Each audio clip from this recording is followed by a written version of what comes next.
How's it going, people? Welcome back to the channel and welcome back to another box to box for the Liverpool semi-final. We're still at the first leg. A lot of false positives we're going to talk about. I've got Doyle with me today. Big up, Doyle. What's happening, guys? Looking forward to this game tomorrow. It's been a long time in the making because of these postponements, haven't it? Yeah. I mean, I've done a box to box last week with James. I'm doing one with you this week and another one scheduled for next week for the second leg. So Scouts everywhere, like. Yeah, it's all mad. It's all mad. But how you been, Doyle? Liverpool and did this season so far. Do you know what? I have had a good season so far. I'm a little bit sad that City's doing so well because, you know, the standards that they're setting at the moment are just unbelievable, aren't they? And it feels like your season's bloody over after half a season. If you lose one game, you feel like you've lost the league, like. I'm a little bit disappointed in that, but in the Champions League, Liverpool have been on fire. Always. Like, we've been fantastic, so I'm good. I'm happy about that. And also the League Cup, like we're talking about today. Yeah. So, domestic cups and the Champions League, I'm okay with that if we win something. I'm okay. Yeah, a lot of people talk about, you know, Liverpool only have one league title with Klopp so far and whatnot, but you just mentioned how difficult it is competing with Man City. Two losses, because you just said it's been a good season so far because you've only lost a couple games, right? We only lost 2 games. And, you know, in any other season without a Pep Guardiola and a Man City, you'd think you're in and around that first spot, but there's such a gap. Is that the Pep factor? Is it City's team? I've got to give it to Pep. Like, Pep's a fantastic manager. He's a genius of the game, isn't he? Like, we've got to be totally honest about this and give him his props. Because if you give another manager like that's not as skilled as him, you don't necessarily get the best results out of these players. You can look at PSG, for example. They should be the best team in the world. Yeah. And they're not, because they're not managed well. And Pep's able to have the holy trinity of the fans, the team and himself all aligned with the values, and they just play fantastic football. Yeah, I give it to Pep, I really would. And it's recruitment. Yeah, mentioning PSG is a very good example of a team with a hell of a lot of money, a club with a hell of a lot of expenditure, but a club that still haven't... They can't get over it, can they? Like, they can't get over the line to get that Champions League, to be that dominant force in Europe. Everyone's looking at them like, wow, Messi, Neymar, Mbappe, and it's just not living up to it, is it, at the moment? Yeah, and not to say City have crossed the line in Champions League, but winning the Premier League in the way they have this season will be 4 in 5, I believe. And they won 100 points in one of them. Yeah. Gone are the days, Turkish, where you can win the league on 80-something points. They are gone. And it is very difficult to win the league now. Is it fair to say we haven't seen dominance like this since Sir Alex and Man United? Yeah, I'd be fair. It's probably the best Premier League team we've ever had. And it's weird to say that because I know a lot of people in the back of the minds, they probably think the Arsenal team, the Invincibles, or they'll think the Man United teams with Gary Neville and the class of 92 and stuff. But statistically, this is probably the most dominant Premier League team there is. The only thing they haven't done is won the Champions League. That's all. Yeah. And they look good for it still now. So yeah, I think he's got a couple seasons left in Pep Guardiola. I think he said he's looking at 2023 as the year he might leave. Stuck with them, lads. We're stuck. No, that's if an extension doesn't come. So let's hope that is the end. Well, you more so than me, considering Liverpool are a lot closer to that top of the league than Arsenal are. On this game, though, it was meant to be scheduled last week. Well, this was meant to be the second leg. The first leg was meant to be last week at the Emirates. A lot of COVID positive tests, now false positive tests. What's your take on the whole? Because online, you know, social media in general is it's a fiery place. And, it is. And off the back of this news, there's a lot of accusations that Liverpool have manipulated the rules and the process. And on the flip side, people are blaming the government, saying we followed the process at Liverpool and this is just how it works when the government don't really know what they're doing and the rules are really skewed. What's your take on it? I think it's really difficult with the media that we have nowadays. They go on witch hunts, don't they? And as soon as they get the teeth into something, they make a massive deal of everything. I think the fact that the FA are not investigating them is a big telltale that probably Liverpool did do the right things, but maybe we didn't have all the positives. But I feel like the guidelines around it are skewed, like we were saying. So if you're getting one person's infected and another person saying they've got symptoms and another one, you start to panic, I guess, if you're in that training facility and think this is spreading everywhere. And I guess that's exactly what happened with Liverpool. I don't want to think that my team's being dishonest, because I don't feel like they are a dishonest team or a dishonest organisation. I'd like to think they're not, because I'm a Liverpool supporter. I'm from Liverpool. The city represents myself as a Scouser. But yeah, it's farcical, all this COVID stuff at the moment, mate. Yeah. And that situation just doesn't look good for the club, and I can understand rival fans being angry about it, definitely, because we're one of the big teams, and people say like we get favourable decisions, but I wouldn't necessarily say that's true, because we've had lots of scandals in football as well where things have gone against us, and we know what the big ones are. So, farcical. I just want to get the football going now. That's all I want to see. I want to see Liverpool and Arsenal have a good semi-final, put all this stupid COVID stuff behind us and just get on with the football. That's what we're here for, really. Who do you think it gives more an advantage to? Because there's a case to be made that Arsenal, now the second leg's at home. No one wants a second leg at Anfield. We've seen that with the Barcelonas of this world, let alone Arsenal in their current state. And Gabriel would have been suspended for the first leg. He now missed the Nottingham Forest tie. Yes, we got knocked out the FA Cup. But he's back for the Liverpool one, which is big news for us. Is there an advantage Liverpool have taken from this? Obviously, you'll have a few players back, I believe, or is that... I think what you said about the second leg of Anfield is really important. Anytime we go into a game and we're the second leg, I feel entirely confident that no matter what that first scoreline is, we can win the second game. And now that's been taken away from us. I am a little bit shaky because it means that we've got to go to Anfield now and have a proper boss performance set up to go to Emirates and Arsenal are a different team at the Emirates. They always have been. They're a fantastic team there. So we need to win like a good 3-0, and I don't know if we can do that without the likes of Mane and Salah. It's going to be difficult for us. Minamino and Origi and Jota. We've got Trent. I think we do have Trent. Okay. I think it's been over a week now. We might have him. We might not. He was the one that tested positive. He was the definite case of positive. So we might have him. If not, we've got Nico Williams. It's definitely a skewed Liverpool team, so it's by no means going to be an easy tie for Liverpool. This. Do you see yourself going in as strong as you possibly can? Obviously, you mentioned Mane, Salah, but regardless, do you see yourself going strong? I think Klopp has to, like what we're talking about with the league. The league's probably gone. So I think he's got to answer this criticism of, he's never really gone for domestic cups and it's not really been his thing. He's got to answer that question now. He's in a semi-final. Just try and get over the line with this, put your strongest team out and let's try and win this League Cup early in the season. Hopefully that'll give us a morale booster, push us through the FA Cup and the Champions League. That's what I want. That's something actually that Pep lives by. He gets that League Cup early in the season because it gives his players the winning mentality and it's a big thing and it goes under the radar, that type of thing. So I want to see us win this League Cup, mate. I really do. Yeah, over the years, Jose and then Pep have given more emphasis to this tournament.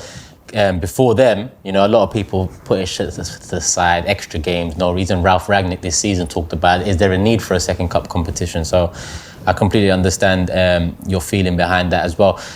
You said you're not as confident because the second leg is not at Anfield anymore.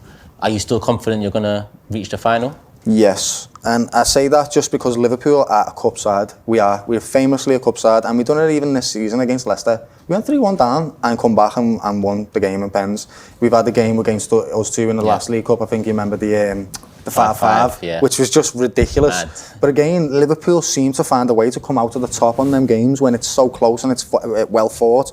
Liverpool seem to find a way, and I just feel like we'll do it again in this League Cup. I think Jurgen Klopp is really going to focus on this, I really do. And you mentioned Liverpool, the title race seemingly over, and Klopp should focus on the League Cup now, not just the League Cup, but one of the, winning one, if not more of the cups.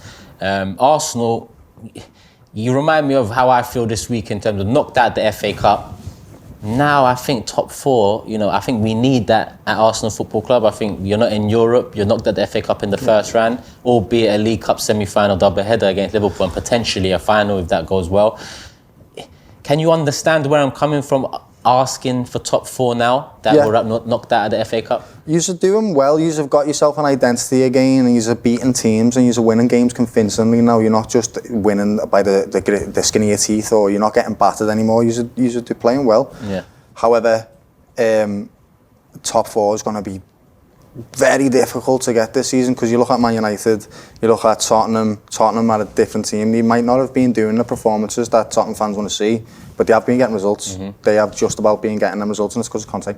Conte is a fantastic manager, so it's going to be a battle between you two, I think, to be honest. I don't think Man United have got what it takes to be top four at the moment. They could challenge for it, might surprise me, but for me it's Tottenham and Arsenal. I think Leicester, I love Brendan. You're a good man for us, but you're a little bit of a flat merchant. So when it comes down to it, you've seen it in the last two seasons where he was in the top four and dropped out. So I do think it's between Arsenal and Tottenham.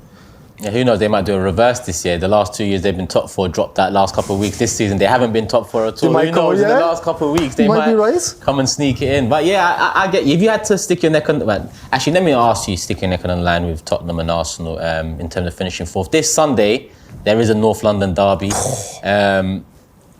Where do you see it going?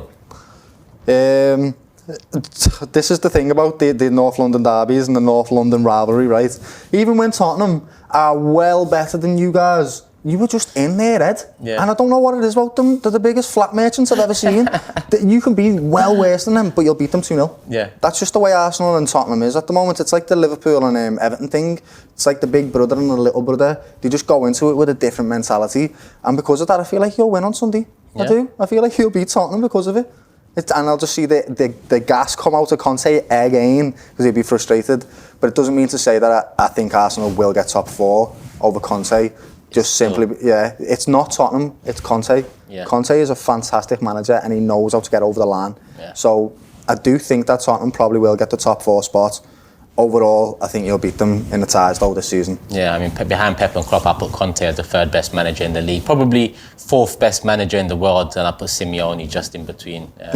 Simeone, I don't like to admit it, but he is a fantastic manager. Yeah, he's done some madness over there. Looking at Arsenal and the likelihood that we go in strong against you guys, who do you see as Arsenal's main threat? Oh, Saka, mate. Yeah. I think Saka is insanely good. I watched him for England, and he just has this effectiveness to him in the game that all these tricky wingers just didn't have. You look at Sancho, fantastic player to watch, and he's great sometimes, he really is, and he can be effective. But Saka gets the job done every single time. He's scoring lots of goals for you. Yeah. You've got Martinelli, and then you've got Emil Smith-Rowe. That's a deadly top three. That's no messing about with them kids. They're serious players. So your front three scares me. It definitely does, especially if we haven't got Trent there as well. Yeah. That's terrifying for us, that. And that would be Martinelli's side, on the right back side. And Nico Martinelli Williams, he's only a kid, so you have got a strong top three, and that's, I think, part of your success at the moment, that you have been building a young squad that really want to play for Arsenal and see Arsenal as their home. And that's why you're getting players like Saka and Emil Smith-Rowe. They're two fantastic footballers, them. Yeah, no, 100%. I mean, the young footballers are who we've put our hat on this season, and so far so good. I mean, they've helped change the culture at the club. Massively. They've given us fans something to hold on to. Yep. For once, I look at an Arsenal team and I like more than 5 players. It's been years since I could say that. And I guess Arteta has had a lot to do with that. But at the same time, Arteta's faced a lot of criticism in 2 years, rightly so. But outside looking in, Doyle, Mikel Arteta, how do you see the business done so far in the last 2 years and the future under Mikel Arteta?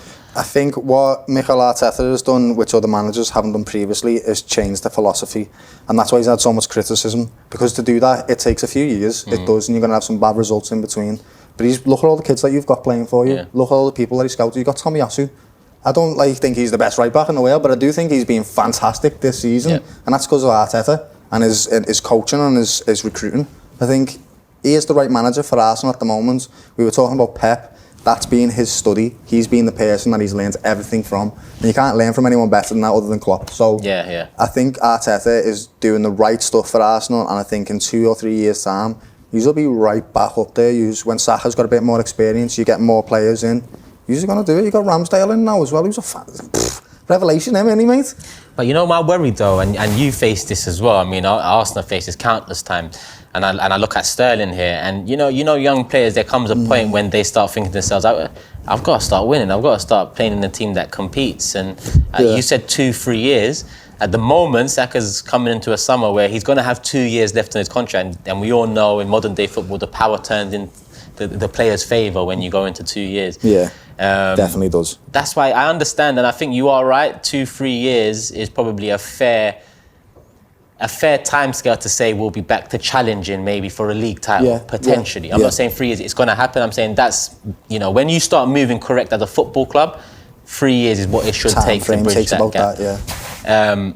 But those 3 years also need to have moments. And we've been knocked out the FA Cup. I mean, he had that wonderful moment the first season. Mad. But this season defining, I look at the start of the season and I say to myself, what's going to define this season? League Cup, FA Cup, and a top 4 challenge. We've whimpered out of the FA Cup. we've done well in the League Cup, we're in the semis. It's the top 4 now that he's done very well in. We are there, but it's just about getting over the line now. And I think that would be massive for someone like Saka to sign a new contract, Martinelli. Yeah. It's all good and well sitting here saying 2-3 years we can challenge because we've got some threats there. But in 2-3 years, you might see, some Saka of these in threats. Man City. And, yeah. Well, you lot have been more closely linked recently, but I think that's why I'm so. I think the less so said highly about of that, them. the better. I think you're right. It's down to the club to show them why they should stay. This is our plan for the future. We're going to invest in you as an individual because we believe that you're going to take us forward. Yeah. And I think it's up to Arsenal club to really convince these players that it's the right place to be. And I do think players like Saka and Emile Smith-Rowe, they love Arsenal. They're London boys. They love this club. And I don't think they'll leave very, very easily at all. It'll take some massive convincing to bring them away. They're still these kids are young. Like, we forget this. How old are they? 20? 19? Yeah, 20, Ridiculous, and then this good already. They've got years to develop. They can leave the club at Arsenal at 25, 26 and still go on to be incredibly successful. Very true. So they've got to look at that themselves, and if they've got some nous, they're in the limelight in the Premier League, they're the star players for the Arsenal Football Club, who are a historically fantastic football club. So for me, it's a no-brainer for them 2 lads to stay there and get the squad built around them. It really is, but it's up to Arsenal to convince them that it's the right thing to do. Yeah, fingers crossed. Liverpool, hands off, hands off. Let's get into a little prediction about the game. Firstly, where do you see the game won and lost? Midfield, is it Arsenal's attack against Liverpool's defence or vice versa? I think that's exactly what it is. I think in the last thing we did together, I said it's attack v defence and it's your attack. We haven't got our full strength attack anymore, so it's not going to be as fluent as we liked it to be. But we have got our defence, we have got Virgil, we have got Matip, we have got Gomez, we have got Alisson back now as well. We hopefully have Trent and Robbo or Simicassi, the one who's still a good fit. So our defence, I'm happy with. However, that front 3 of yours is dangerous, and they run about and they're unorthodox sometimes, and the way they do play their football it's fantastic. So I think it's going to be your attack via defence, and that's where the game's going to be won. It's up to Jota and it's up to Origi and Minamino to just take whatever chances we create, because it's not going to be easy for us. And as well as this season, we just concede goals. Even with Virgil and that, to be quite honest with you. It's been a nightmare for us at some points. We score loads of goals with Mo and Mane, but we just seem to concede a lot. I cannot predict this. I really can't. It's a mad one, It is. And with Liverpool having the first tie now, I think it swings it in your favour. I really do in that regard. But I still feel like if we play our game and we do it the way we usually do it, we can get over the line. Give us a prediction then, though. I'm going to say, first leg, Liverpool, 3-1. First leg, 3-1. And then just give us the second leg, just in case. I reckon you'll beat us 2-1. Okay, so you just get through 1 goal aggregate. After that Nottingham Forest game, yes, a few players were out, but I guess Xhaka's a big one against Liverpool when you saw how light our midfield was against Nottingham Forest, Patino and Lokonga. Here I am. You'd never think Turkish was saying Xhaka needs to play, but with Partey in the African Cup of Nations, I think you need someone in there with a bit of age, experience. A bit of a mistake that from Arteta, wouldn't you say? Put them 2 young lads together. He should have put properly Xhaka. He's not the most level-headed fella in the way as we know this. He got positive test for COVID. Oh, so this is just unfortunate for them 2 young lads. Then I'm really sorry for them that they played in that game, because it shouldn't be a cast of bad light on them, because they're playing together and they're both inexperienced and they're really important. I feel bad for them. No, so do I. You'd want them both to be playing next to an experienced, level head. But unfortunately, that wasn't the case. I'm going to go for a 2-2 at Anfield. That's been our scoreline at the moment. I'm just hoping for an end-to-end type of game, open space for our young, the young attack we talked about to pick off. You said the word unorthodox, and that's a very good description of them. I think, especially when Lacazette's dropping in, you don't really know where it's going to come from. Saka, Odegaard, Smith-Rowe, Martinelli. Odegaard, I forgot about him. He's another brilliant little prospect for you as well. 22 years of age. Odegaard, I can't believe he's at Arsenal. The famous Odegaard. Yeah, I remember 6 years ago he was the next big Ronaldo thing in Europe. Messi, but I'm going to go with 2-2, you're going to go with 3-1. And if I'm going to stick my neck on the line for the second leg, which is after this game and Tottenham, so you probably, let them games go by first, but I'm going to say 2-2 at Anfield and 2-1 at the Emirates to Arsenal.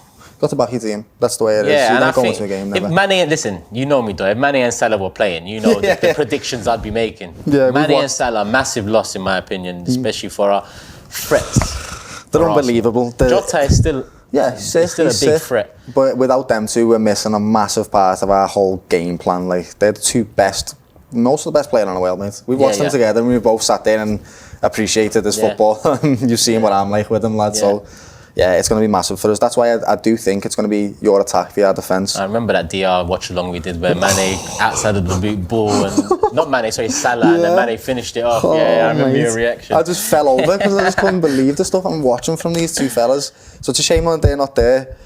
But wish them all the luck in the AFCON, by the way. I've been enjoying a few of them games. Well, Egypt lost their first game 1-0 against Nigeria. Sad and happy about that. Yeah. I want Mo to come back, but also I wanted to win something with his country. But Senegal won.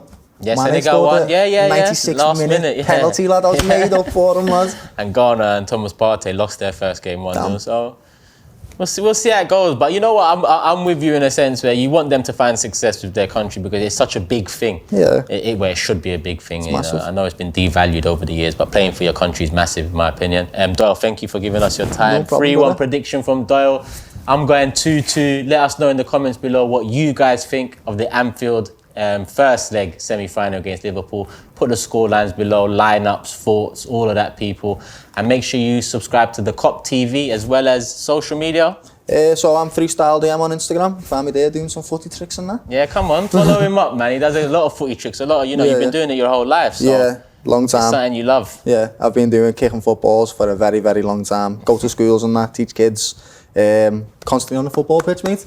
Yeah, no, I like that, man. Especially the teaching kids part, because it's all about giving back once we get a bit older. So love that. People, hit the like button on the way out. And love for the love as always. Peace.